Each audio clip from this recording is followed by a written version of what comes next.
ஆராதனைக்கு வந்த ஒவ்வொருவரையும் மீண்டும் உங்களை வரவேற்கிறேன். கிறிஸ்தோட ஞாயிறு மற்றும் பாம் சண்டே. ஒன்று சந்தோஷமான காரியங்கள் ஒன்று இருக்குது, இன்னொன்று துக்ககரமான காரியங்கள் இருக்குது. இந்த வாரத்துக்கு அப்புறம் அதிகமாக பார்த்திங்கன்னா ஆண்டவர் இங்கே எருசலேமுக்கு வருவார், அதுக்கப்புறம் திருப்பி போவார். அதுக்கப்புறம் பார்த்திங்கன்னா அடுத்த வாரத்தில் வெள்ளிக்கிழமையில் எந்த ஆள் ஓசானான்னு கட்டினாங்களோ அந்த ஆள் அடுத்த வாரம் என்ன பழிச்சிட்டாங்க, சிலுவையிலே அறையின்ட்டாங்க. அதனால் எனக்கு பிரியமான தேவச்சனமே, இன்று அந்த வெற்றி பவனி ஆண்டவர் வருகிற நாள் தான் இந்த நாள், இந்த குருத்தோல் ஞாயிறு. குருத்தோல் ஞாயிறு என்று சொன்னால் அவர் வெற்றி பவனியாக எங்கே வரானா எருசலேம் நகரத்துக்கு அவர் வருகிறார்.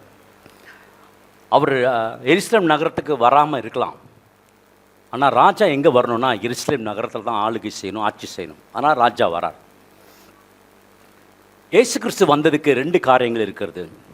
He came to serve, he came to give. அவர் ஊழியம் செய்யும்படியும் அவள் கொடுக்கும்படியும் ஆண்டவராகிய கொடுக்குன்னா பணத்தை கொடுக்கறதில்ல, ரட்சிப்பை கொடுப்பார், பணத்தையும் கொடுப்பார், எல்லாத்தையும் ஆண்டவர் கொடுப்பார். அதனால் கிவ் யோர் டேலண்ட், உங்களுடைய தாளந்துகளை ஆண்டவருக்கு கொடுங்கள். உங்கள் டேலண்ட், உங்களுடைய எனர்ஜி, உங்கள் டேலண்ட்டு, உங்களுடைய என்னென்ன உங்களுக்காக செய்ய முடியுமோ அதெல்லாம் ஆண்டவருக்குன்னு இந்த வர நாட்களில் கொடுங்க. கர்த்தர் உங்களை ஆசீர்வதிப்பார்.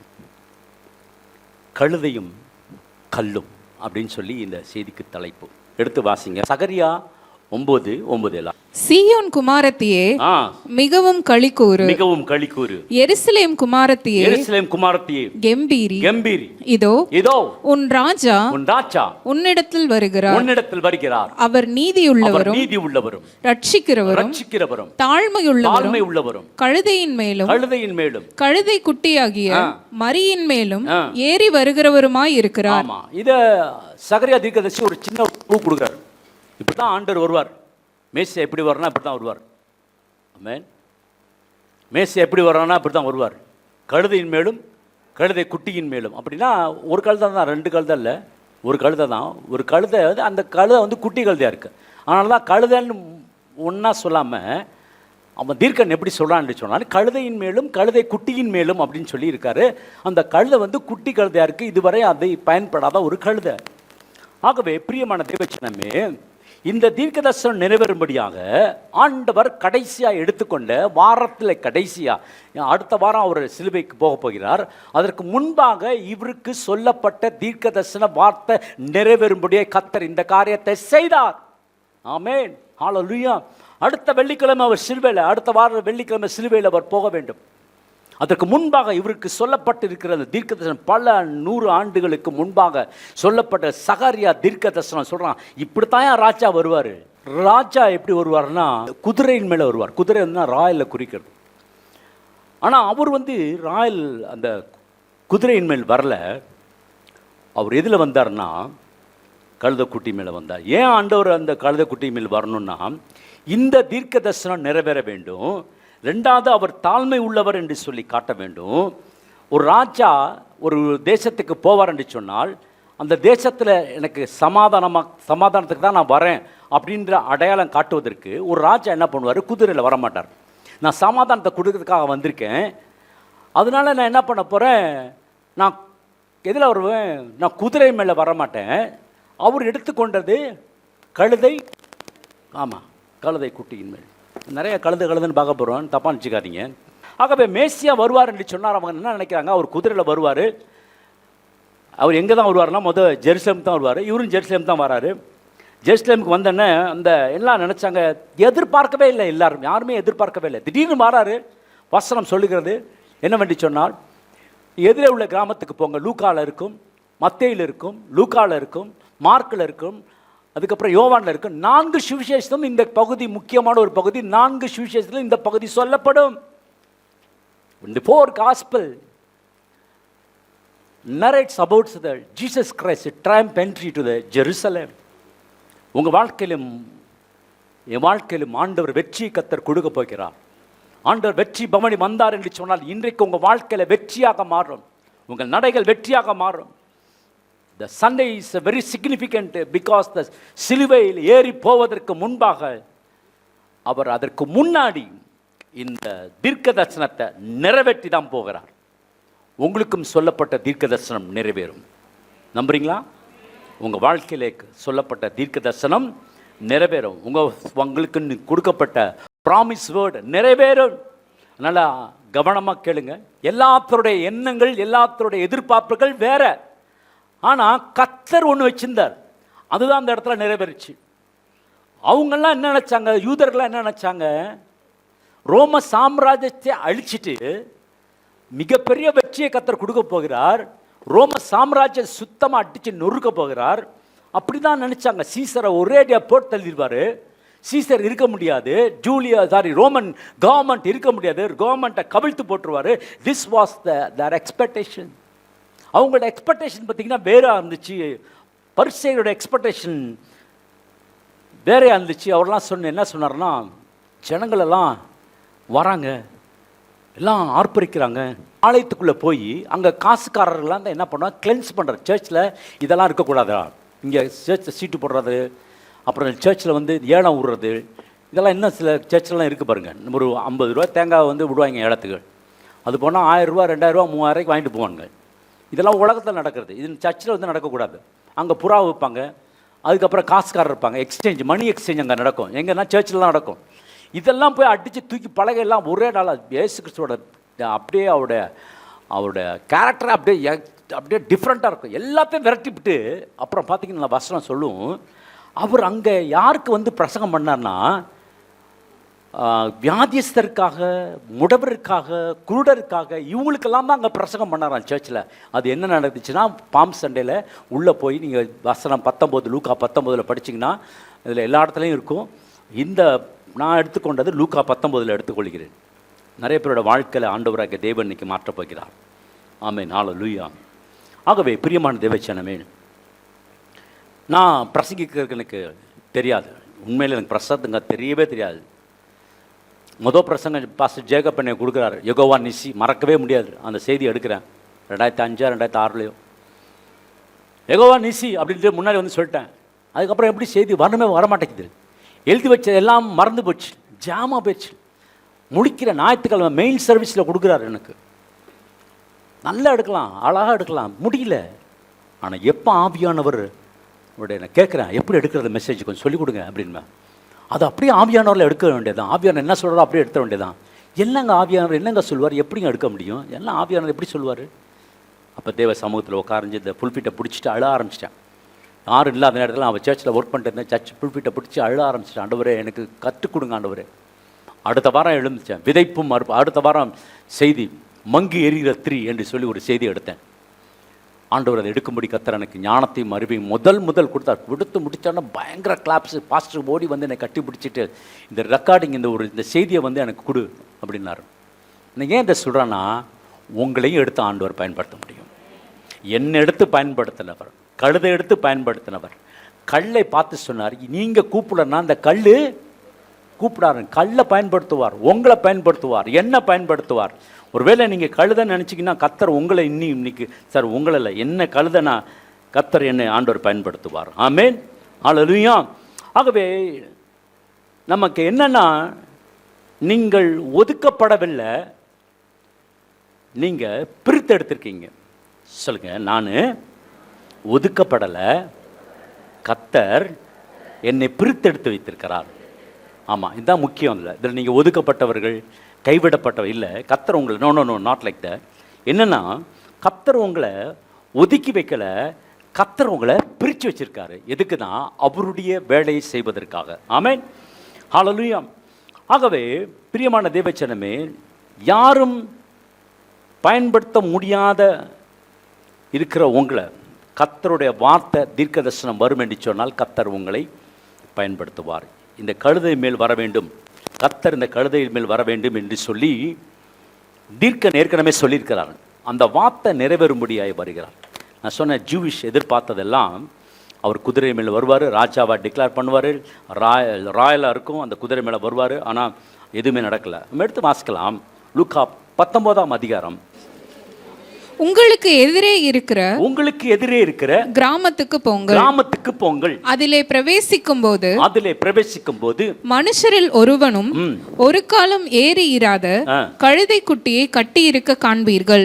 அதை அவிழ்த்து கொண்டு வாருங்கள். அதை ஏன் அவிழ்க்கிறீர்கள் என்று யாராவது உங்களிடத்தில் கேட்டால் அது ஆண்டவருக்கு வேண்டும் என்று சொல்லுங்கள் என்றார். ஆமென். ஆனா மனுஷன் ஒரு காலம் ஏறிடாத ஒரு கழுதை ஒன்று இருக்கு. அவர் சொல்றாரு, அங்க போய் எதிர்த்தாப்புல இருக்க கிராமத்துக்கு போங்க, அங்கே ஒரு கழுதை கட்டப்பட்டிருக்கும். அந்த கட்டப்பட்ட இருக்க கழுதையை நீங்கள் அவிழ்த்துட்டு வாங்க. யாராவது வேணும்னு சொன்னால், யாராவது ஏன் அவிழ்க்கிறேன்னு சொன்னால், இது ஆண்டவருக்கு வேண்டும் என்று சொல்லுங்கள். இந்த கழுதை கட்டப்பட்டு இருக்கிறது, இது கட்ட வைக்கப்படலை, இது யாராலையும் யூஸ் பண்ணலை. இந்த கழுதை நினைக்குமா, என்னை யாருமே யூஸ் பண்ணலை, நான் அப்படியே இருக்கேன், அதே இடத்துல இருக்கேன், என்னால் எந்த ஒரு பிரோச்சனமும் இல்லை என்னுடைய முதலாளிக்கு. நான் எப்படி இருக்கேன்னா, நான் தனிமையாக இருக்கிறேன், நான் உபயோகப்படாமல் இருக்கிறேன், நான் யாருக்கும் பிரோச்சனமற்றவா இருக்கேன் என்று சொன்னால், இன்னைக்கு ஒரு நச்சதி கர்த்தர் உங்களை எடுத்து பயன்படுத்துவார். ஆமென். எத்தனை நாளாக இந்த கழுதை கட்டப்பட்டிருக்குன்னு சொன்னால், பல நாட்களாக கட்டப்பட்டிருக்கு. ஆனால் இந்த கழுதைக்கு ஒரு சான்ஸும் கிடையாது. என்னாகமம் 19ஆம் அதிகாரம் 2ஆம் வசனம். கர்த்தர் கற்பித்த நியாயப்பிரமாணமாவது பழுதற்றதும் ஊனமில்லாததும் நுகத்தடிக்கு உட்படாததாகிய சிவப்பான ஒரு கிடாரியை உன்னிடத்தில் கொண்டு வரும்படி இஸ்ரவேல் புத்திரருக்கு சொல்லுங்கள். ஆண்டவருக்கு பலி செலுத்தும் பொழுது நுகத்தடி இல்லாததா இருக்கணும். அப்ப இயேசுக்கு பயன்படுத்துவது என்னமா இருக்குன்னா, யாராலும் பயன்படுத்தாத ஒரு புதிய எந்த ஒரு பழுதும் இல்லாத ஒரு கழுதையாக இருக்க வேண்டும். அதனால் தான் சொல்லப்படுது, ஒரு காலம் மனுஷர் ஏறிடாத நுகத்தடி வைக்கல, அதுக்கு வைக்கல. இன்னொரு வசனம் படிக்கலாம். உபாகமம் 21:3-4 எடுத்து வச்சு பாருங்களேன். கொலை செய்யப்பட்டவனுக்கு சமீபமான பட்டணத்து மூப்பர் வேளையில் பண்படாததும் நுகத்தடியில் பிணைக்கப்படாததும் இந்த மாதிரி காரியங்கள் நுகத்தோடு இருந்துச்சுன்னா ஆண்டவர் பயன்படுத்த முடியாது. ஆண்டவர் சொல்றாரு, ஒரு காலும் ஒரு மனிதனும் ஏறிடாத கழுதையும் கழுதை குட்டியும் அவிழ்த்து கொண்டு வாருங்கள். ஆண்டவர் சொல்றாரு, உங்களை என்னை ஆண்டவர் செப்பரேட்டாக பிரித்து வைத்திருக்கிறார். ஏன்னா இது கர்த்தருக்கு நீங்கள் பயன்பட வேண்டும். ஆமென், ஹல்லேலூயா. உங்கள் டைம் வருவதுக்காக ஆண்டவர் சில காரியங்கள் ஆண்டவர் செப்பரேட் பண்ணி வச்சிருப்பார். உங்களுக்கு கிடைக்க வேண்டிய வேலை ஆண்டவர் தாமதமாக இருக்கும், ஆண்டவர் அப்படியே பிரித்து வச்சிருப்பார். ஏன் தெரியுமா? ஆண்டவர் உங்களுக்கு பெஸ்ட் வேலையை கற்றுக் கொடுக்க போகிறார். பிளஸ்ஸிங், அந்த ஆசீர்வதிக்கு வேலையை கொடுக்க போகிறார். உங்கள் டைமிங் வருகிற பொழுது உங்களுக்கு ஸ்பெஷலாக கர்த்தர் உங்களுக்கு கொடுப்பார். உங்களுக்குன்னு ஆண்டவர் விசேஷமாக வைத்திருக்கிற வேலையை கர்த்தர் நிச்சயம் உங்களுக்கு கொடுப்பார், ஸ்பெஷலாக கொடுப்பார். இந்த கழுதை கட்டப்பட்டிருக்கு, மற்ற கழுதைகள்லாம் யூஸ் ஆகி போயிட்டே இருக்கு, பட் இதுக்கு சான்ஸ் கிடைக்கல. அந்த டைமிங் வரும்பொழுது கர்த்தர் உங்களை எடுத்து பயன்படுத்துவார். அந்த நேரம் வரும்போது கர்த்தர் உங்களை எடுத்து பயன்படுத்துவார். ஏன் ஆண்டவரே கேட்பீங்க, ஏன் ஆண்டவரே? இந்த நாள் வரும்பொழுது கர்த்தர் உங்களை எடுத்து பயன்படுத்துவார். ZFT சர்ச்சில் ஒர்க் பண்ண, திருச்சியில் இருக்க ZFT சர்ச்சில் ஒர்க் பண்ணிட்டு இருந்தேன். அங்கே ஒர்க் பண்ணிட்டுக்கப்போ அந்த சர்ச்லேருந்து வெளியே வரும்படி ஒரு சூழ்நிலை ஆயிடுச்சு. வெளியே வந்துட்டேன். அந்த சரியான நேரத்தில் நான் வெளியே வந்ததுனால இன்றைக்கி சர்ச் ஆரம்பித்து இத்தனை வருஷம் நம்ம ஓடிக்கொண்டிருக்கோம். எல்லா ஊருக்கும், கிராமக்கும், பட்டணங்களுக்கும், வெளிநாடுகளுக்கும், எல்லா இடத்துக்கும் ஆண்டவர் கொண்டு போகிறாருன்னா கர்த்தருடைய கிருபை. அந்த நாளில் நான் வந்தேன்னா, அந்த நாளில் நான் வரலைன்னா இன்றைக்கி எனக்கு தெரிஞ்சு ஒரு 5-6 பேர் ஆரம்பிச்சிட்டாங்க சர்ச். அந்த சர்ச்சில் வந்தவங்க எப்போ, அதுக்கப்புறம் ஐயா இறந்து போனதுக்கப்புறம் வெளியே வந்தாங்க. டைம் சரியில்லை, நான் ஐயா இருக்கும் பொழுதே வெளியே வந்தேன். கர்த்தரனை ஆஸ்வதிச்சார். ஏன் சொல்கிறேன்னா, அந்த டைமிங்கில் எடுக்கிற ஒரு முடிவு கர்த்தர் உங்களை ஆஸ்வதிப்பார். லூக்கா 19:33 எடுத்து வாசிக்கலாம். கழுதை குட்டியை அவர்கள் அவிழ்க்கும் போது அதற்கு உடையவர்கள், குட்டியை ஏன் அவிழ்க்கிறீர்கள் என்று கேட்டார்கள். அதற்கு அவர்கள், அது ஆண்டவருக்கு வேண்டும் என்று சொல்லி அதை இயேசுவினிடத்தில் கொண்டு வந்து தங்கள் வஸ்திரங்களை அதன் மேல் போட்டு இயேசுவை அதன் மேல் ஏற்றினார்கள். என்னன்னா, கழுதை குட்டி அவுக்கும் பொழுது எனக்கு கேட்டான், ஏன் அவுக்குறீங்க அப்படின்னு கேட்குறான். அப்போ அவங்க சொல்கிறான், இது ஆண்டவருக்கு வேண்டும், நீங்கள் ஆண்டவருக்கு வேண்டும். கர்த்தர் உங்களை பிரித்து வச்சிருக்கார். ஏன் தெரியுமா? நீங்கள் ஆண்டவருக்கு வேணும். கர்த்தர் உங்களை வேறுபடுத்தி வச்சிருக்கார். கர்த்தர் உங்களுக்கு உயர்வு கொடுக்க போகிறார். ஏன் தெரியுமா? கர்த்தர் உங்களை ஆஸ்வதிக்க போகிறார். உங்கள் நேரம் வந்துருச்சு. கர்த்தர் அந்த நேரத்தில் கர்த்தர் யார் வந்து நின்னாலும் உங்களை தடுக்க முடியாது. கர்த்தர் உங்களை உயர்த்தி கொண்டே போவார். ஹல்லேலூயா. தாவீது நாளுக்கு நாள் விருத்தி அடைந்து சேனைகள் தேவனாய் கர்த்தர் அவனோடு கூட இருந்தார். கர்த்தர் தாவீதை அபிஷேகம் பண்ணப்பட்டு சாதாரண ஒரு மனுஷன். ஆனால் அப்படியே முடியல. அவனை என்ன பண்ணாங்களாம், அவன் ராஜாவா ஆனால் எங்கே இஸ்ரேலில் எத்தனை முறை அபிஷேகம் பண்ணப்பட்டான்? 3 முறை அபிஷேகம் பண்ணப்பட்டான். எப்ரோனில் 7.5 வருஷம், எருசலேமில் 33 வருஷம், மொத்தம் 40 வருஷம் அவன் என்ன பண்ணிட்டு இருந்தான்? ராஜாவாக இருந்தான். அதுக்கு முன்னாடி என்ன பண்ணிட்டு இருந்தான்? கிளார்க்கா இருந்தார். என்ன வந்தார்? கிளார்க்கா என்னவா இருந்தார்? ஆடு மேய்ச்சிட்டு இருந்தாருங்க. எங்கள் ஆடு மேய்ச்சவனுக்கு ராஜா கொடுக்க முடியுமாங்க? கொடுக்க முடியும். கர்த்தர் நினச்சா கல்லை பயன்படுத்தின ஆண்டவர் உங்களை பயன்படுத்துவார். கழுதையை பயன்படுத்தின ஆண்டவர் உங்களை பயன்படுத்துவார். அல்லேலூயா. பிரியமான தேவஜனமே, ஆண்டவருக்கு வேண்டும் என்று சொல்லி அவர் என்ன பண்ணாங்களாம்? கழுதையை அவர்கிட்ட கொண்டு வந்தாங்களாம். ஆண்டுகிட்ட தேவை வந்த பொழுது என்ன நடந்துச்சுன்னா, அவருக்கு தேவையாக நீங்கள் ஆண்டவருக்கு தேவை. ஒருவேளை நீங்கள் எதுவானா இருந்துட்டு போங்க, ஆனால் நீங்கள் பிரித்தெடுக்கப்பட்டவர்கள். சொல்லுங்க, நான் பிரித்தெடுக்கப்பட்டவன். எனக்குன்னு கர்த்தர் ஒரு உயர்வை கர்த்தர் வைத்திருக்கிறான். அல்லேலூயா. ஆகவே நீங்கள் நினைக்கலாம், எனக்கு ஒன்றுமே வரல, டிப்ரெஷனில் இருக்கலாம், எனக்கு ஒன்றுமே வரல, என்னமே நடக்கலை, எதுவுமே நடக்கலை சொல்லிட்டே இருக்கலாம். இன்றைக்கி ஒரு நற்செய்தி, உங்கள் டைம் வரும்பொழுது கர்த்தர் உங்களே ஆசீர்வதிப்பார். இந்த கழுதை கட்டப்பட்டிருக்கு, அதுக்கு டைம் வரல, இன்றைக்கி டைம் வந்துருச்சு. ஆண்டவர் சொல்ல போ, ஆண்டவருக்கு தேவைன்னு சொல்லு. பெங்களூரில் பார்த்தேன் ஒருத்தர் என்னன்னா 50 கோடி ரூபாய்க்கு ஒரு நாயை வாங்கியிருக்காரு. உலகத்திலே ரொம்ப காஸ்ட்லியான, பெங்களூரில் ஒருத்தர் இதில் போட்டிருக்கான், 50 கோடி ரூபாய்க்கு ஒரு நாயை வாங்கி வீட்டில் வளர்க்குறான். அந்த நாய் தான் ரொம்ப ஸ்பெஷலாக, உலகத்திலே பயங்கர காஸ்ட்லியாக. இப்போ மனுஷனுக்கு பாருங்க எப்படி அப்படிலாம் இருக்கானுங்க பாருங்களேன். நமக்கு 50 கோடி இருந்தானா செட்டில் ஆயிடலாம்ல. ஒரு 5 கோடி இருந்தால் போதும், செட்டில் ஆயிடலாம்.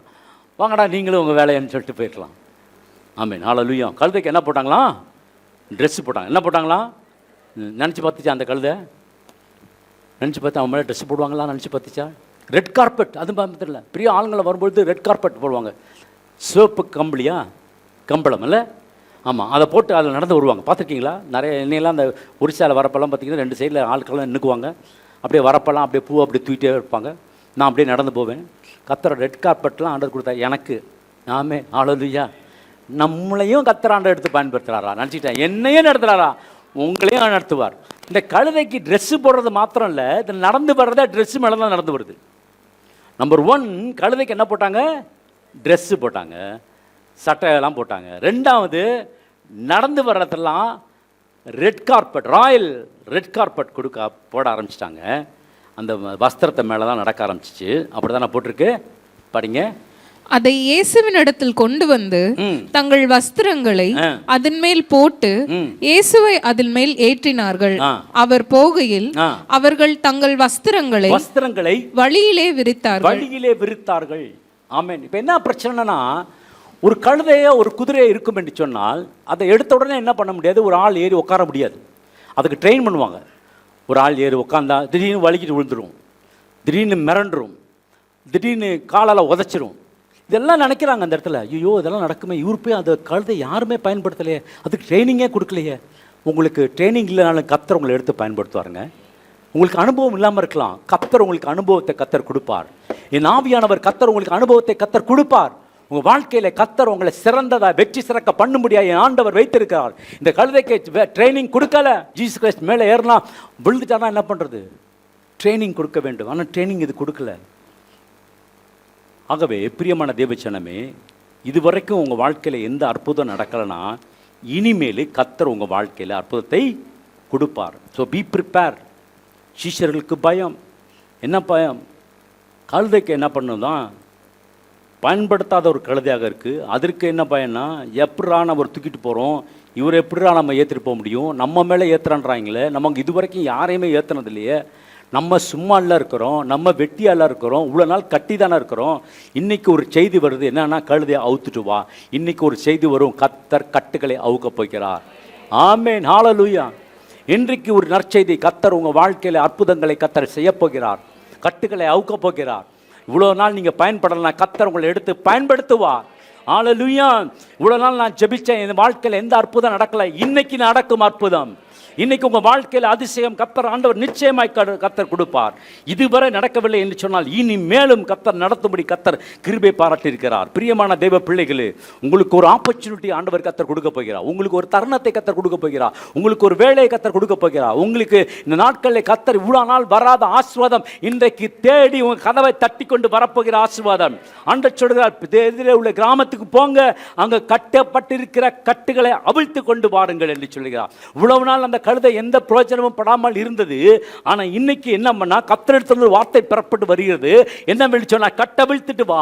அது மாத்திரமல்ல, அது சாதாரணவர்ல மேசியாவை சுமப்பதற்கு மிகப்பெரிய உயர்வு அந்த கழுதைக்கு கிடைச்சது. ஆண்டவர் உங்களுக்கும் எனக்கும் கர்த்தர் கொடுப்பா. ஹைதராபாத்ல ஊழியம் செஞ்சுட்டு இருக்கேன். பக்கத்தில் உட்காந்துருக்கவங்களாம் பெரிய டாக்டர்ஸு, இன்ஜினியர்ஸு, அப்புறம் கலெக்டர் எல்லாம் உட்காந்துருக்காங்க. ஆண்டவர் எனக்கு சான்ஸ் கொடுக்குறாங்க. கடைசி எல்லாம் பேசி முடிச்சுட்டாங்க. சாப்பாடும் முடிஞ்சு போச்சு. காலையிலேருந்து உட்காந்துருக்கேன். 11 மணிலேருந்து உட்காந்துருக்கேன். கூப்பிடுவாங்க. ஒருத்தரும் கூப்பிடல. எல்லாம் அவங்க பேசிட்டு தெலுங்கில் போய் முடிச்சிட்டாங்க. கடைசியாக எனக்கு வந்து என்னை கூப்பிட்டேன்றதுக்காக, என்னுடைய போஸ்டர் போட்டிருக்கேன்றதுக்காக ஒரு 10 நிமிஷம் மாத்திரம் பேசிட்டு உடனே இறங்கிருங்க அப்படின்றார். அவங்களுக்கு என்ன தேவைன்னா எல்லாத்தையும் அட்ராக்ட் பண்ணணும்னு தேவை. எனக்கு என்ன பண்ணால் ஆண்டோட வார்த்தையை சொல்லணும் தேவை. நான் எழுந்திரிச்சு பேச ஆரம்பித்தேன். கடைசியில் 4 மணிக்கு பேசுகிறேன். பேசி கொண்டு இருக்கிறத இந்த கலெக்டர் உட்காந்து பார்த்துட்டு இருந்தார். ராவ், அவர் மோடிக்கு ரொம்ப க்ளோஸ் ஃப்ரெண்டு. அவர் தான் டிஜிஎஸ் மீட்டிங் போடுறதெல்லாம் அவர் தான் அரேஞ்ச் பண்ணுவார். குஜராத்தில் 3-4 மீட்டிங், டிஜிஎஸ் மீட்டிங் டைரெக்டாக அரேஞ்ச் பண்ணியிருக்காரு. நான் கொடுக்குற செய்தி, நான் எப்படி செய்தி கொடுப்பேன், என்ன பண்ணுவேன், எது செய்வேன், தமிழில் பேச முடியாது, இங்கிலீஷில் தான் பேசணும், சரியான வேர்டு போடணும், சரியான வொக்காபுலரி போடணும், சரியான அந்த டைம் ஆப்ரேட் ஆகணும், சரியான அந்த வேர்டு வந்து ரீச் ஆகணும். சாதாரண மக்களுக்குன்னா நம்ம கொடுத்துடலாம். இது வந்து எல்லாரும் பாஸ்டர், இந்த பாஸ்டர்களுக்கு செய்தி கொடுத்தா இவன் என்னடா சொல்ல போகிறது அப்படின்னு கேட்பாங்க. நான் எழுந்து பேச ஆரம்பித்தேன். பேச எனக்கு என்ன இருந்துச்சுன்னா, நான் பேச கைத்தட்டு விழுந்துக்கிட்டே இருக்குது. எல்லாம் கைத்தட்டிகிட்டே இருக்காங்க பாஸ்டர்கள்லாம். எல்லாம் முடித்த பிறகு எல்லாரும் கை கொடுத்தாங்க. அப்போ கலெக்டர் வந்து என்ன சொன்னார், நான் குஜராத்தில் தான் இதாக இருக்கேன், நீங்கள் குஜராத்துக்கு நீங்கள் வந்து ஊழியம் செய்யணும். என்னுடைய சர்ச் அது, நாங்கள் கட்டின சர்ச், நீங்கள் வந்து ஊழியம் செய்யணும். சரிங்க சார், நான் கண்டிப்பாக வரேன். நான் உங்களை கூப்பிட மாட்டேன், டேட்டை கொடுக்க மாட்டேன், நீங்கள் உங்கள் டேட்டை கொடுங்க. நான் உங்கள் டேட்டை கொடுத்தா நீங்கள் எனக்கு அடிமையான மாதிரி இருக்கும்.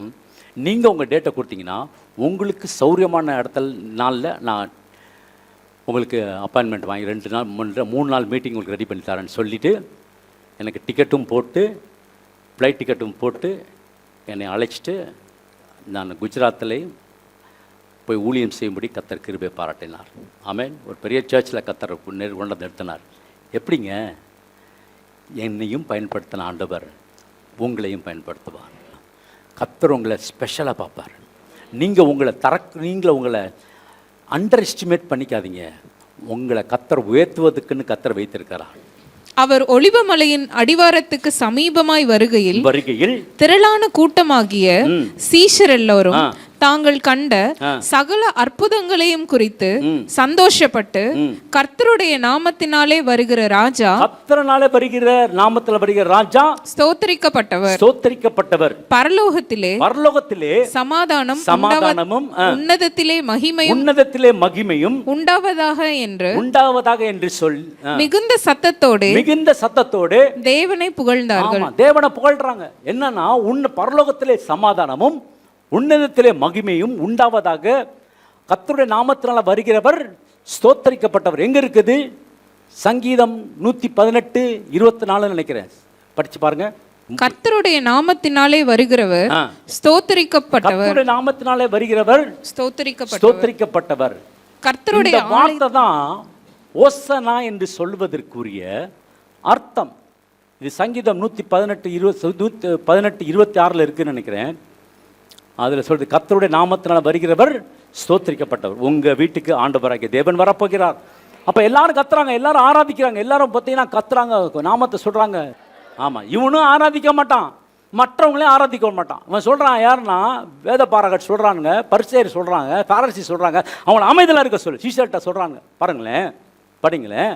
அப்பொழுது கூட்டத்தில் பரிசேயர் சிலர் அவரை நோக்கி, கூட்டத்தில் இருந்த பரிசேயரில் சிலர் அவரை நோக்கி, போதகரே உம்முடைய சீஷரை அதட்டும் என்றார்கள். ஆமா, போதகர் சீஷரை அதட்டும். அவனும் ஆராதிக்க மாட்டான், மற்றவர்களையும் ஆராதிக்க விட மாட்டான். அவர்களுக்கு அவர் பிரதியுத்தரமாக இவர்கள் பேசாமல் இருந்தா கல்லுகளே கூப்பிடும் என்று உங்களுக்கு சொல்லுகிறேன் என்றார். கல்லுகள் கூப்பிடுமே. இந்த கல்லுகளை என்ன பண்ணும்? இதெல்லாம் கூப்பிட ஆரம்பிச்சிடும். நீ பேசலனா கல்ல கொடுத்துருவார். இயேசு கிறிஸ்து அடிபட்டு சிலுவை மரத்தில் ரத்தத்தோடு தொங்கிக் கொண்டிருக்கிற இந்த காட்சியை பார்த்து பிதாமானவர் ரொம்ப வேதனையோடு இருந்தார். பரலோகம் முழுதும் ரெடியாக இருக்கு, மனுஷ குலத்தை ஃபுல்லாகவே அழிச்சிடணும் ரெடியாக இருந்தாங்களாம். கிட்டத்தட்ட 1000 தூதர்கள் எல்லாம் நான் ரெடியாக அந்த கமாண்டுக்காக வெயிட் பண்ணிட்டு இருந்தாங்களாம். இயேசு ஏதாவது சொல்லுவாரா, அடித்து காலி பண்ணிடலாம் பூமியை, ஒன்றும் இல்லாமல் மனுஷ ஹியூமனிட்டியை அப்படியே அடித்து காலி பண்ணுவேன்னு நினச்சிட்டு இருந்தாராம். ரத்தம் சென்ற சொட்ட இருக்கிறத பார்த்து தேவ தூதருக்கெல்லாம் பயங்கரமாக அதை சொல்கிறாங்க. அப்படி ஒரு ஆர்டிக்கல் எழுதிச்சு, அதை பார்க்குறாங்க. எல்லாரும் ரெடியாக இருந்தாங்களாம். பட்டயத்தை எடுத்து வைத்து கொண்டு பூமியில் இருக்க எல்லா மனுஷனும் காலி பண்ணணும்னு வச்சுட்டாங்களாம். அப்போ ஆண்டவர் சொல்கிறாரு, நான் மன்னிச்சிட்டேன்னு சொல்கிறாரு. அவர் ஏதாவது கட்டளை இடுவார், ஆணை இடுவார்னு சொல்லி பார்த்தா அவர் சொல்கிறார், பிதாவை இவர்களை மன்னியும்.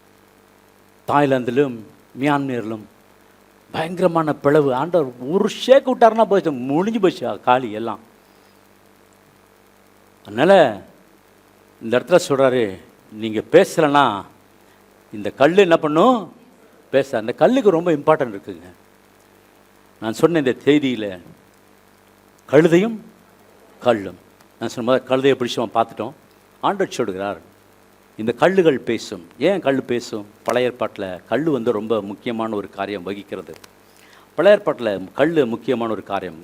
Stone is very important because it is use to build the altar. ஆல்டரை பில்ட் பண்ணணுன்னா ஆபிரகாம் பலிபீடத்தை பில்ட் பண்ணுறதுக்கு என்ன வச்சார்? என்னத்தை எடுத்தார்? கல்லுகள் எடுத்தார். ஆமீன். ஈசாக்கு பலிபீடம் கட்டும்போது எதை எடுத்தார்? கல்லுகள் எடுத்தார். யாக்கோபு பலிபீடம் கட்டும்போது என்ன வச்சார்? கல்லுகள் வச்சார். யாக்கோபு தூங்குறதுக்கு என்ன எடுத்துக்கிட்டான்? கல் தான் எடுத்துக்கிட்டான். அவன் தாலியாக எடுத்துக்கிட்டான், மெத்தையாக போட்டான் கழுத்தில் தலைக்கு, கல் தான் வச்சுதான். இந்த கல் ரொம்ப இம்பார்ட்டன்ட், நீங்களும் ரொம்ப இம்பார்ட்டன்ட். வசனம் சொல்லுகிறது 1 பேதுரு 2ஆம் அதிகாரம் 4-5. மனுஷரால் தள்ளப்பட்டதாயினும் தேவனால் தெரிந்து கொள்ளப்பட்டதும் விலையேற பெற்றதுமாயிருக்கிற ஜீவனுள்ள கல்லாகிய அவரிடத்தில் சேர்ந்தவர்களாகி நீங்களும். பாருங்க, ஆண்டவர் சொல்றாரு, மனுஷனால் தள்ளப்பட்டது. நீங்க, நான் சொன்னேன், உங்களை தள்ளி வச்சிருக்காங்களா, உங்களை ஒதுக்கி வச்சிருக்காங்களா, அவங்கள ஆண்டவர் தெரிந்தெடுத்து கொடுத்திருக்கிறார். ஏன் தெரியுமா? அவர் உங்களுக்கு, நீங்க அவருக்கு தேவை, நீங்க அவருக்கு தேவை, அவருக்கும் உங்களுக்கு தேவை. ஆண்டவர் ஒதுக்கி வச்சதை உங்களை இவ்வளவு நாள் விலையேற பெற்றதுமாய் இருக்கிற என்ன கல்லு? என்ன கல்லுங்க? ஜீவனுள்ள கல்லு. ஆண்டவர் உங்களை ஜீவனுள்ள கல்லா கர்த்தர் மாற்ற போகிறார். கரங்களை தட்டி ஆண்டவருக்கு நன்றி செலுத்தலாம். ஆமென், ஹல்லேலூயா. ஆகவே பிரியமான தேவச்சனமே, வசனம் சொல்லுகிறது, படிங்க தொடர்ந்து. ஜீவனுள்ள கற்களை போல ஆவிக்கேற்ற மாளிகையாக, ஆண்டவர் உங்களை ஆவிக்கேற்ற மாளிகையை கர்த்தர் மாற்ற போகிறார். முதல்ல ஜீவனுள்ள கல்லாய் கர்த்தர் வைத்திருக்கிறார். அதுக்கப்புறம் ஜீவனுள்ள கற்களை போல ஆவிக்கேற்ற மாளிகையாகவும் கிறிஸ்து இயேசு மூலமாய் தேவனுக்கு பிரியமான ஆவிக்கேற்ற பலிகளை செலுத்தும்படிக்கு பரிசுத்த ஆசாரிய கூட்டமாகவும் கட்டப்பட்டு வருகிறீர்கள். என்ன பண்ணுவீங்களா? பரிசுத்த பலியாகிய ஆசாரிய கூட்டமாக கட்டப்படுகிற உங்களை ஆண்டவர் ஆசாரிய கூட்டமாக வைத்திருக்கிறார். ஒருவேளை நீங்க கல்லா இருக்கலாம், ஆனா நீங்க மூளைக்கு தலைக்கல், நீங்க தான். நம்புறவங்க ஆமென் சொல்லுங்க. நான் சொன்ன ஜீவனுள்ள கல்லாய் கர்த்தர் மாற்றுவார். அதுக்கப்புறம் ஆவிக்குரிய மாளிகையை கர்த்தர் மாற்றுவார். அதுக்கப்புறம் தேவனுக்கு பிரியமான பலி செலுத்துகிறதாய் கர்த்தர் உங்களை மாற்றுவார். அதுக்கப்புறம் பரிசுத்த கூட்டமாக்கிய உங்களை உங்க ஆண்டவர் சும்மா வைக்கல. இந்த பூமியில் கர்த்தர் ஏதோ ஒரு நோக்கத்தோடு வைத்திருக்கிறார். உங்க நேரம் படும்பொழுது ஒருவேளை கல்லா இருக்கலாம், கர்த்தர் உங்களை எடுத்து பயன்படுத்துவார். ஆமென், ஹல்லேலூயா. இந்த திருவசனம் என்ன சொல்லுதுன்னா, ஆண்டவருடைய பிள்ளைகளா இருக்கிற நீங்களும் நானும் ராயல் பிரீஸ்ட்ஹுட். அடுத்த வசனம் படிக்கலாம். அந்தபடியே இதோ தெரிந்து கொள்ளப்பட்டதும் விலையேற பெற்றதுமாய் மூளைக்கல்லை சீயோனில் வைக்கிறேன், அதன் மேல் விசுவாசமாய் இருக்கிறவன் வெட்கப்படுவதில்லை என்று வேதத்திலே சொல்லி இருக்கிறது. ஆண்டவர் சொல்றாரு, அந்தபடியே இதோ தெரிந்து கொள்ளப்பட்டதும் விலையேற பெற்றதும். நீங்க யாரு? விலையேற. சொல்லுங்க, நீங்க நான் யாரு? நீங்க உங்களே நீங்க அண்டர் எஸ்டிமேட் பண்ணக்கூடாது. நீங்க விலையேற பெற்றது. ஆமென், ஹல்லேலூயா. ஆகவே அதன் மேல் என்னவா இருக்கணுமா? விசுவாசமா, உங்க மேல ஆண்டவர் மேல விசுவாசமா இருக்கணும். நான் ஒருபொழுது என்ன பண்ண மாட்டேன்? வெட்கப்படுத்த மாட்டேன். ஒருபொழுது என்ன பண்ண மாட்டேன்? வெட்கப்படுத்த மாட்டேன். என்னை ஆண்டவர் வெட்கப்படுத்த மாட்டாரு என்று வேதத்தில் சொல்லுகிறது. அடுத்த வசனம் படிங்க. ஆகையால் விசுவாசிக்கிற உங்களுக்கு அது விலையேற பெற்றது.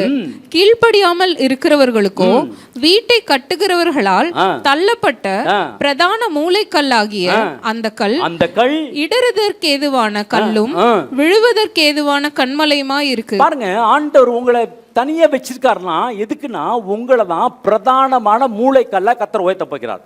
உங்கள் வீட்டில் நீங்கள் தான் பெஸ்ட், உங்கள் குடும்பத்தில் நீங்கள் தான் பெஸ்ட், உங்கள் வேலையில் நீங்கள் தான் நம்பர் 1, உங்களுடைய கம்பெனியில், உங்களுடைய வேலையில், உங்களோட பிஸ்னஸில் நீங்கள் தான் நம்பர் 1.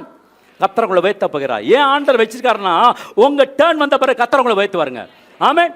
உங்கள் டேர்ன் வரும்பொழுது கர்த்தர் உங்களை என்னை உயர்த்துவார். நம்புறவங்க ஆமென் சொல்லுங்க.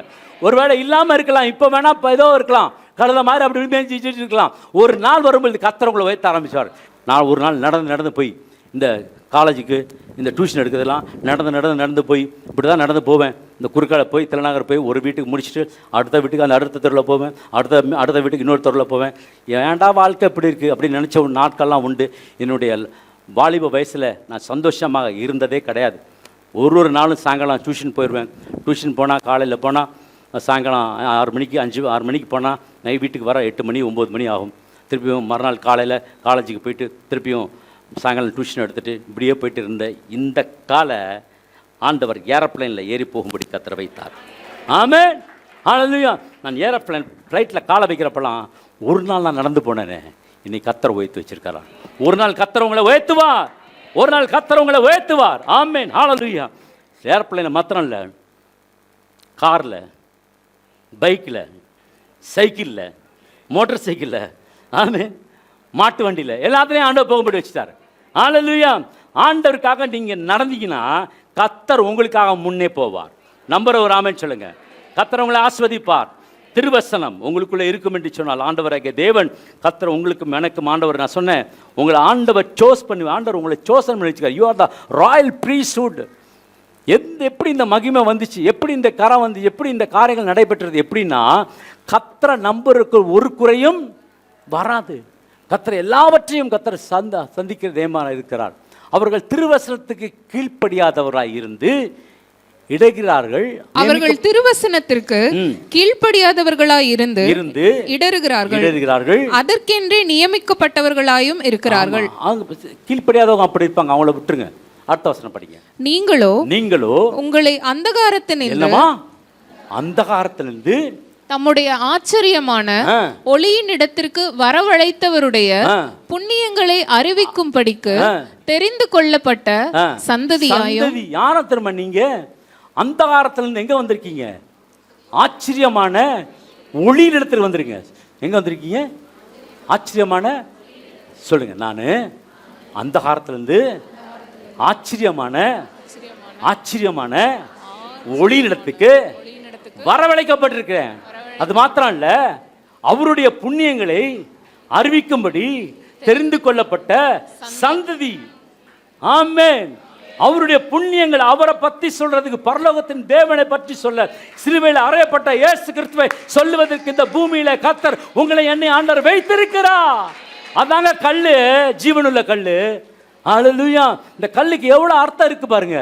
அதுக்கப்புறம் ராஜரீகமான ஆசாரிய கூட்டமாகவும் பரிசுத்த ஜாதியாகவும் அவருக்கு சொந்தமான ஜனமாயும் இருக்கிறீர்கள். எப்படிலாம் ஆண்டவர் வச்சிருக்காரு பாருங்க. பரிசுத்தம், ராஜரீகமான ராயல் பிரீஸ்ட்ஹுட் ஆண்டவர் வச்சிருக்காரு. அது மாத்திரமல்ல, உங்க டெஸ்டினேஷன், உங்களோட ஐடென்டிட்டி என்னன்னா நீங்கள் தானும் கர்த்தரோட பிள்ளைகள். ஆமென். உங்க ஐடென்டிட்டி நீங்க யாருன்னு தெரிஞ்சுக்கணும். நான் ஏசப்பாவோட பிள்ளை, எனக்கு தேவையெல்லாம் அவர் தருவார், என்னோட தேவைகள் சந்திக்கப்படும். ஒருவேளை நான் ஒதுக்க வைக்கப்பட்டிருக்கலாம், ஒருவேளை நான் தள்ளப்பட்டிருக்கலாம், ஆனா எனக்கு இன்னைக்கு நேரம் வந்துருச்சு, நான் எழும்பி பிரகாசிப்பேன். உன் ஒளி வந்தது, எழும்பி பிரகாசி. உன் ஒளி வந்தது. கர்த்தர் உன்மேல் பிரியமாயிருக்கிறார். பரிசுத்த ஜாதியாகவும் ஆசாரிய கூட்டமாகவும் ராஜரீகமான ஆசாரிய கூட்டமாகவும் அவருக்கு சொந்தமான ஜனமாயும் இருக்கிற. எவ்வளோ பார்த்தீங்கன்னா உங்கள் ரிலேஷன் யார்? அவங்க அந்த மாமா ரிலேஷன் ஆளுங்க. பார்த்தீங்கன்னா சில பேர் நம்ம என்ன ஜாதின்னு கண்டுபிடிக்கிறதுக்கு, நான் திருநெல்வேலி இருந்தப்போ எனக்கு தெரிஞ்சிச்சு. என்ன ஜாதின்னு கண்டுபிடிக்கிறப்ப நான் வீடு கட்டா அப்படியே பார்ப்பேன், மேலே எங்கேயும் பார்ப்பான், பேச்சு கொடுத்துட்டே இருப்பானுங்க. எதுக்கடா அவ்வளோ பேசுகிறாங்கன்னு பார்த்தா நான் என்ன ஊருன்னு கண்டுபிடிக்கணும். என்னை வந்து அந்த ஆட்கள்லாம் கொடுக்க மாட்டாங்க. அதனால் என்னை இப்படி பேசுகிறான் அப்படி பேசுகிறான் எனக்கு கண்டே பிடிக்க முடியல. ஏன்னா நான் வெள்ளையாக இருக்கனால அவங்க வந்து நினச்சிட்டாங்க என்ன ஜாதி அப்புறம் இப்படி கேட்டு எந்த ஊர், உங்கள் அப்பா இந்த ஊர், உங்கள் அம்மா இந்த ஊர், நீங்கள் எங்கே இருந்தீங்க, எதுக்கு வந்தீங்க. கரெக்டாக எனக்கு வீடே கொடுக்கலங்க. நிறைய பேர் வீடு கொடுக்கல. அப்புறம் ஒருத்தர் தான் கொடுத்தாரு. அது சுடலிமுத்து நாடாருன்னு சொல்லி அவர் கொடுத்தாரு அவர் வீடு. மற்றவங்களாம் என்ன பண்ணிட்டாங்க, இவன் அந்த ஆட்களாக இருப்பான் போட்டு இருக்கு, அதனால் அவனுக்கு வீடு கொடுக்கக்கூடாதுன்னு சொல்லி அனுப்பிச்சிட்டாங்க. நீ என்ன ஆட்கள், நீ என்னாலே, நீ எந்த ஆட்கள், பிள்ளை வரா அப்படின்னா, என்னடா பிள்ளை மாறா புதுசாக வைக்கிறானுங்க பேர், நான் ஏசப்பாவோட பிள்ளை. ஆமே, ஒரே ஜாதி தாங்க, பரலோகத்துக்கு ஒரே ஒரு ஜாதி தான் இருக்கு. அது என்ன ஜாதி தெரியுமா? பரிசுத்த ஜாதி. சொல்லுங்க, என்ன ஜாதி? என்ன ஜாதி? பரிசுத்த ஜாதி. கர்த்தர் உங்களை என்னை பரிசுத்த ஜாதியா கர்த்தர் வைத்திருக்கிறார். கரங்கள் தட்டி ஆண்டவருக்கு நன்றி சொல்லுங்க. ஹல்லேலூயா. மனுஷ உலகத்தை ஜாதி பார்ப்பான், ஆண்டவர் ஜாதி பார்க்க மாட்டார். ஏன்னா அவருடைய பிள்ளைய கர்த்தர் பார்ப்பார். ஒரே ஜாதி, பரிசுத்த ஜாதி. அந்த ஜாதி தான் பரலோகத்துக்கு போகும். லூக்கா 19:41. அவர் சமீபத்து வந்தபோது நகரத்தை பார்த்து அதற்காக கண்ணீர் விட்டு அழுது. 42. உனக்கு கிடைத்த இந்த நாளிலாகிலும் உன் சமாதானத்துக்கு ஏற்றவைகளை நீ அறிந்திருந்தாயானால் நலமாயிருக்கும். இப்பொழுதோ அவைகள் உன் கண்களுக்கு மறைவாய் இருக்கிறது. கண்ணீர் விட்டு அழுது என்று சொல்லப்படுகிற ஆரம்பத்தில் பார்த்தீங்கன்னா சந்தோஷமாக இருந்தது. ஆனால் முடிவும் போலும் பார்த்தீங்கன்னா ஒரு துக்ககரமான காரியம் நடக்குது. அழுகிறாருன்னா எப்படி அழுகிறாருன்னா 2 இடத்துல தான் ஆண்டவர் அழுதார் போட்டிருக்கும். ஒன்று வந்து எதுனா லாசரு இறத்த போன பிறகு இயேசு கண்ணீர் விட்டார் அப்படின்னு ஒரு வாழ் பார்த்தா இருக்கும். இந்த இடத்துல அழுகிறார். ஏன்னு அழுகிறாருன்னா, உன் நிலைமை ரொம்ப மோசமாக போகுது, அதை இப்போ நீ புரிஞ்சுக்கோ. இப்போ நீ புரிஞ்சுக்கலன்னா உனக்கு ஒரு நாள் வரும், அந்த நாளை நீ சந்திக்கும் போது உன்னை சந்திக்கும் காலத்தை நீ அறியாமற் போனபடியால் உன் சத்துருக்கள் உன்னை சூழ மதில் போட்டு உன்னை வளைந்து கொண்டு எப்பக்கத்திலும் உன்னை நெருக்கி உன்னையும் உன்னிலுள்ள உன் பிள்ளைகளையும் தரையாக்கி போட்டு உன்னிடத்தில் ஒரு கல்லின் மேல் ஒரு கல் இராதபடிக்கு செய்யும் நாட்கள் உனக்கு வரும் என்றார். ஆமா, கடைசி ஆண்டவர் பார்த்து அழுகிறார். வந்துடுறாரு, போயிடுறாரு, எல்லாம் செய்யறாரு. ஆனா இன்னைக்கும் ஆண்டவர் உங்களுக்காக கண்ணீர் விட்டு கொண்டு இருக்கிறார். ஏன் தெரியுமா? நீ ரட்சிக்கப்படணும். உன் சொந்த வேலையை நீ பார்த்து கொண்டு இருக்கிற. ஆண்டவருக்காக நீ ஏதாவது செய்ய மாட்டியா? ஆண்டவருக்காக நீ ஊழியம் செய்ய மாட்டியா? ஆண்டவருக்காக நீ வாழ மாட்டியா? பரிசுத்த ஜாதியாக நீ இருக்க மாட்டியா? ஜீவனுள்ள கல்லா இருக்க மாட்டியா? ஆசாரிய கூட்டமாக இருக்க மாட்டியா? ஆண்டவருக்காக ஊழியம் செய்ய மாட்டியா என்று சொல்லி ஆண்டவர் வேதனைப்படுகிற ஒரு காலங்கள் இந்த நேரத்தில் பார்க்கிறோம். உனக்காக கண்ணீர் விட்டு அழுதார். விம்மி அழுதார். அதாவது தேம்பி அழுதாருன்னு போட்டிருக்கோம் இங்கிலீஷில். விம்மி அழுதான. ஏன்னா ஒரு நாள் வரப்போகுது, பயங்கரமான மோசமான நாள். நீ ஏற்றுக்கொள்ளாதனால உனக்கு இந்த தண்டனை வரப்போகுது. அதை நீ அறியாமல் இருக்கிற. உனக்கு கிடைத்த இந்த நாளிலாகிலும் உன் சமாதானத்துக்கு ஏற்றவளே நீ அறிந்திருந்தாயானால் என்னமா இருக்கும்? நலமாக இருக்கும். இப்பொழுதோ அவைகள் உன் கண்களுக்கு மறைவாக இருக்கிறது. இன்னைக்கு நமக்கு பார்த்தா நாள் கிடச்சிச்சு, பணம் இருக்குது, எல்லாம் இருக்குன்றதுனால நல்ல ஆட்டம் போடலாம். ஆனால் நாள் ஒன்று வரும், பதில் சொல்லி ஆகணும். பிரியமான தெய்வச்சனமே, இருக்கீங்களா? ஆரம்பம் பயங்கர சந்தோஷமாக இருந்துச்சு. ஓசனா என்று சொன்னவர்கள் அடுத்த வாரத்தில் சொல்ல ஆரம்பிச்சிட்டாங்க, அவரை சிலுவையில் அறைய. இப்படி சொன்னவங்க தான். அவங்க என்ன நினச்சாங்கன்னா, இவர் தான் ராஜா வருவார், ஆனால் இவர் கழுத குட்டியில் வர்றாரு, அதனால் இவர் மேசியா இல்லை.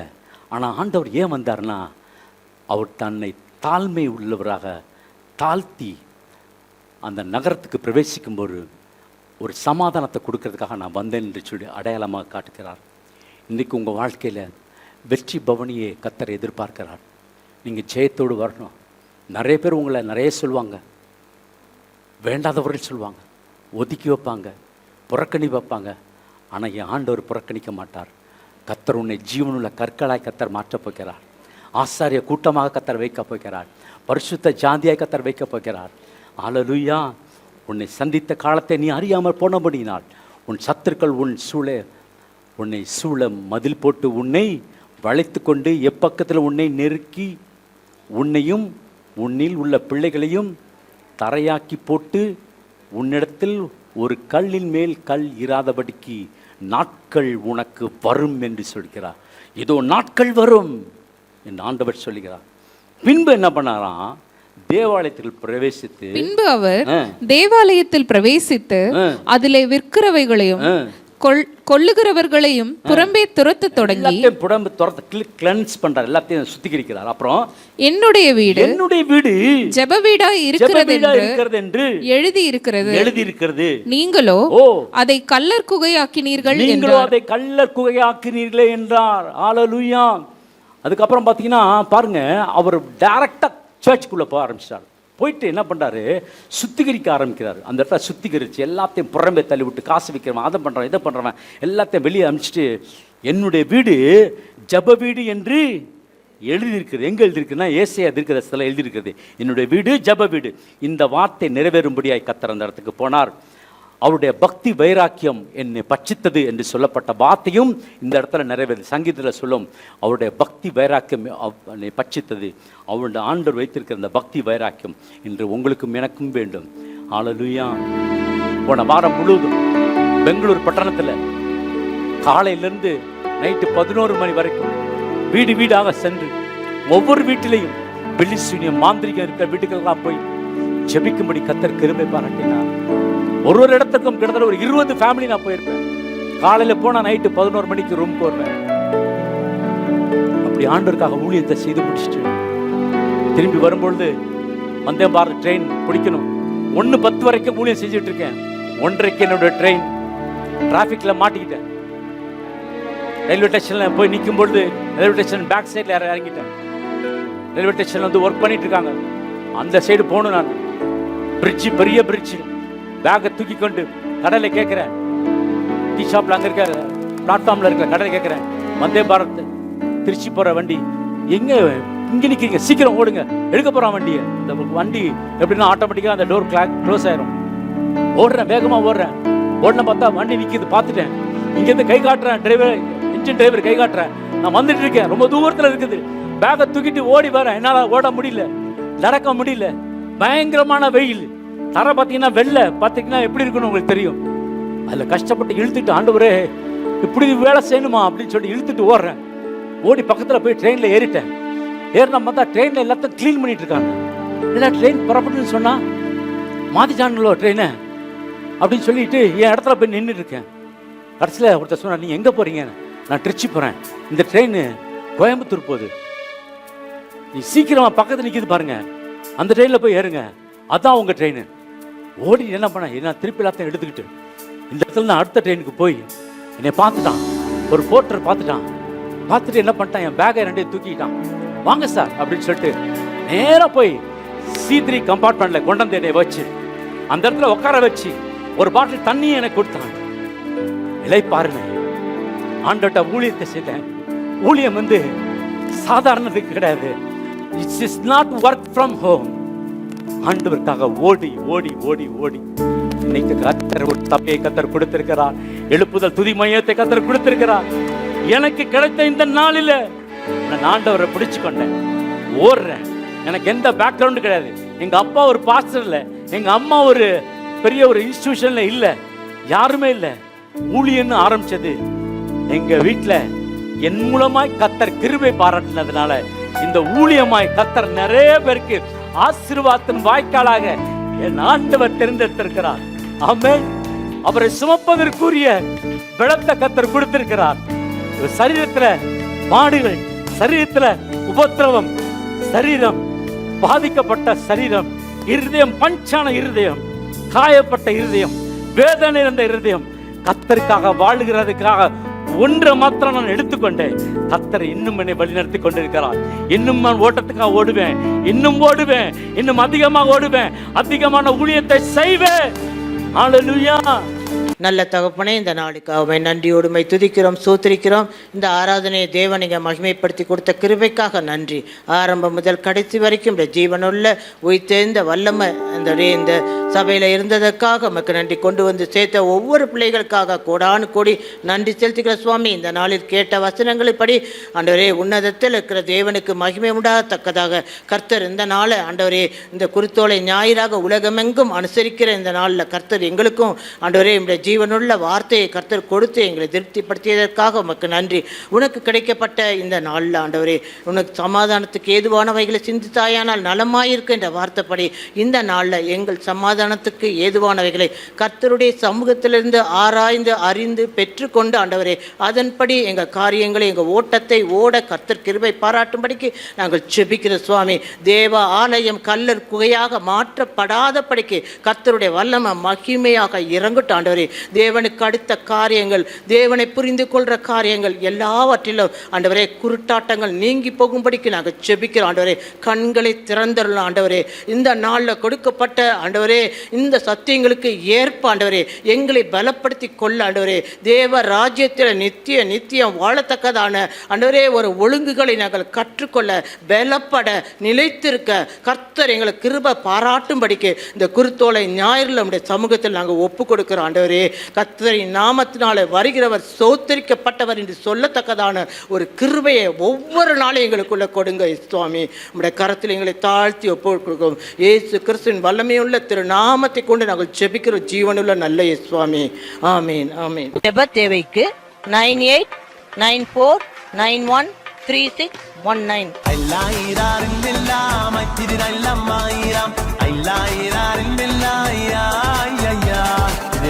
Allah